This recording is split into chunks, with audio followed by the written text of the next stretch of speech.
So here I am on top of the camper above the bus, and over the last couple of days we've had some pretty nasty storms, so I got to poke my head inside the bus and I got to see that it's leaking quite a lot in places. The driver's seat is all wet because there's a good leak up that end, and then there's a big leak over here above the sink, which is good because it's above the sink, but the sink doesn't drain anywhere, so it's just dripping onto the floor. So I've got a bucket under there now. But yeah, it's had a bit of sunshine today, and I got up here and had a little look around. So there we are. This is the seam, I think. There's a seam along the top here. As you can see, it's got this kind of extended. Here's the extended roof, and they put this extra extension on top to give it like an extra 2 inches on the inside, which is really weird because now there's a big flat top rather than a round top. As you can see, that's the normal roof. That's the normal roof level, and this is the extension. That's the extended top, and this is another extension he's put on. So I think it's along this seam here. There was a leak about halfway down. There's an opening in the sealant, so I've kind of blocked all that off, and around here. And I did the same kind of up that end there. There's along the front. There's a big hole in one of the corners, so I kind of blocked that up with the old cork gun here, with the old gutter and roof sealant. So I'm hoping that is all of it. I might have to put some more down here as well. So I'm hoping that's all of the sealing I'm going to have to do. While I was at it, I also tried to block off. There's a hole in the corner over there. That leaks a little bit as well. So I've done that one as well. So hopefully I've sorted that out. But yeah, I'll go inside and I'll show you around what's happening. Don't know if you can see down there, but all the water is kind of this is where it was dripping down. There's water all over the floor, and there's my bucket with a bit of water in it. It's basically running down along this center beam here, dripping down along this beam here and running across, and then running to there, and then from there it runs down to the bottom of the door, then runs to the corner of the door, then drips into the sink. And that's where it was dripping down. So I've got all this kind of to try and mop it up. All this was drenching wet down there. And over here, there's a little drop there right now, because it was only when it was really heavy did it come in. But the driver's seat was all damp, and I think it was coming, this corner here looks all a little bit of water damage.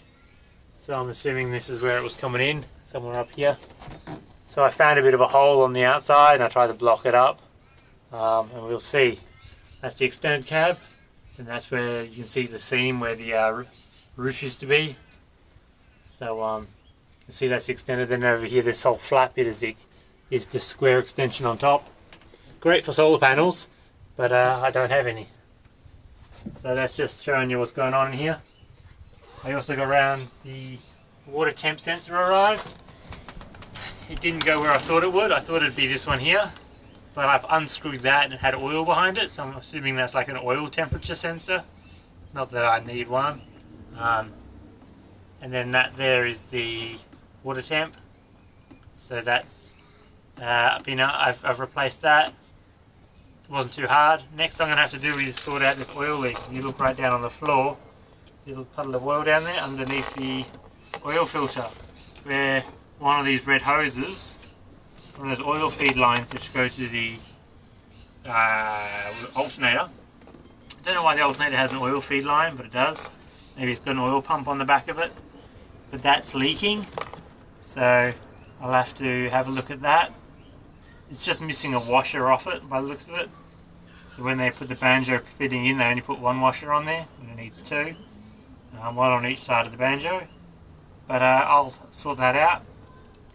And then the other oil leak is just as missing, I guess, it's missing the washer off the sump plug, so I'll sort that out as well. Just a quick update, I've got the speedo in for repairs, the odometer. It's going to cost an arm and a leg just to get the odometer sorted, but I'm thinking whether or not it's worth it, but we'll see. At the moment, I only heard back today, it's going to be $270 just to get the odometer sorted, which is insane, but we'll see if I get it done or not.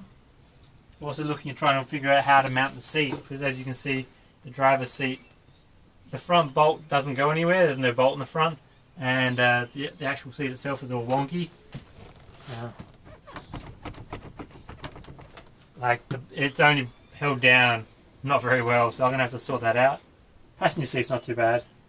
So today I got the news. Well, yesterday I got a letter from the South Australian government saying that I can't register the bus under my name in South Australia because I'm not a South Australian citizen. It's a bit of a pain in the butt. So it has to pass an inspection in here over in WA. So that's what I am working at doing, is trying to get the bus ready for inspection. Sorting out all the wires, the oil leaks, things like that. I've got to replace one of the little rubber bushings on the pitman arm on the steering. That looks all cracked and beaten up. Other than that, I think there's a torn boot on the drive shaft which goes to the back. So those are the two main things I found. Maybe they might not come up as an issue, maybe they will. Other than that, I think that's it. I might end up having a look at some of the glow plugs because it's really hard to start. I know it's old and it hasn't got a lot of compression and things like that, but you got to crank it and crank it and crank it and crank it. I'm thinking that's to do with the glow plugs, like maybe they're not all working because it's quite hard to start. And then when it does start, it just kind of splutters a bit before it actually gets going. And I think there might be something wrong with the, what's that thing called? The thermostat. It might be jammed open because I had the temp sensor running the other day and it was running for about 5 minutes and it wasn't getting hot. It was just maintaining a kind of a cool temperature. So it's not too bad, but it's not getting up to operating temperature. So the roof in here is too low. But yeah, it's not getting up to operating temperature quick enough. So that might be a bit of an issue. It's not a an inspection worthy fail. It's just a bit annoying because you kind of wanted to get up to the operating temperature pretty quick because that gets you better fuel economy, better emissions, all that kind of crap. But yeah, so that's about it for now. If I spot anything more, I'll let you know. Alright, okay, there's the oil drip coming down. See it on the floor there. So this is underneath the bus with use my little latching cam because it's easier to manoeuvre. So what I gotta find is there's a red pipe up there. I forgot to bring the caliper. What I'm trying to do is find out what size washer I need to put on that pipe. So it is, which one?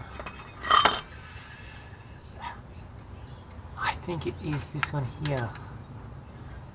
So it's not a 14, so it must be 12.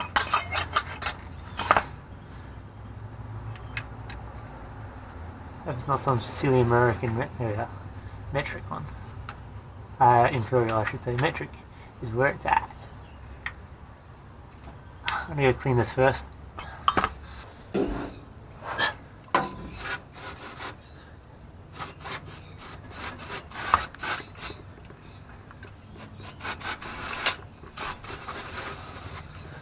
So what I've done is I've replaced my seeing glasses with safety glasses so I don't get junk in my eyes.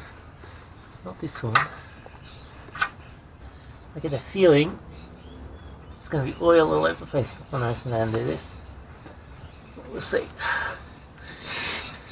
Filthy already. This is why mechanics wear gloves.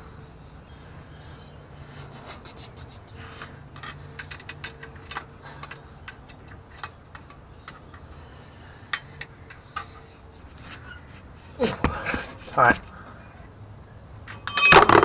Oh, you bugger. Oil. Over there is oil. There's my problems, and this thing here is the breather pipe, and there's oil coming out of it as well.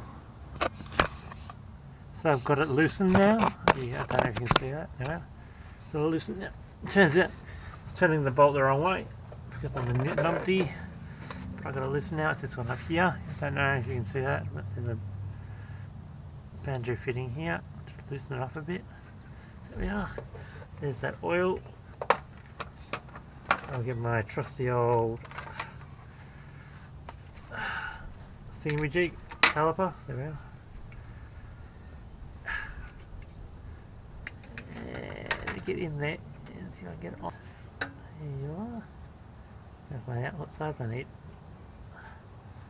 And I need, where are we? 10 mil. So if you can read those, if you're any good with that, that says 10 mil to me. Oil, I hate seeing oil drips. So hopefully that will sort that out. Now let's go and see what I can find. Clean tools, the happy tools.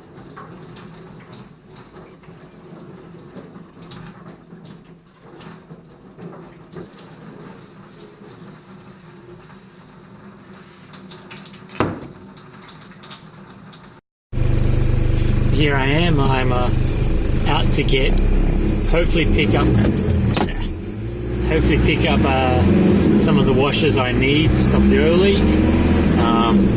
Effectively I only need 2 washers, so we'll see how this goes. There's a nuts and bolts shop I like to go to, but yeah, it's not too far from my house, so I'm heading there now.